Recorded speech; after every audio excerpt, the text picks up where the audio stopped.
Honda said earlier this month that it reached a decision with General Motors to discontinue their fuel cell system manufacturing joint venture by the end of 2026, bringing nearly a decade of collaboration to a close. The Japanese company's announcement comes a few months after GM said the joint venture would stop producing hydrogen fuel cells for data centers and power generation. While the American automaker acknowledged hydrogen's potential for high-demand industrial applications, it called the path to a sustainable fuel cell business long and uncertain, citing high costs and limited U.S. infrastructure that hinder consumption adoption of fuel cell-powered vehicles. A spokesperson told IEN that GM will work to identify other opportunities for the few dozen workers impacted by the decision. The company added that it will turn its focus to batteries, charging technology, and electric vehicles.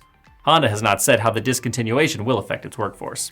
The automakers established the FCSM joint venture 9 years ago in Brownstown, Michigan, with successful applications including systems that power Honda's CR-V fuel cell vehicles leased in California. Honda noted that both sides discussed continuing the business, but ultimately decided to end production.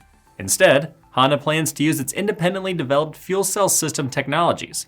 Unveiled last February, the automaker said the next-generation fuel cell module would serve as a successor to the joint venture's model. The company had planned to begin mass production of the next-generation module in Japan in 2027. However, a Honda spokesperson told IEN that facility delays last year may push back the timeline. I'm Noah Beilstein, this is Manufacturing Now.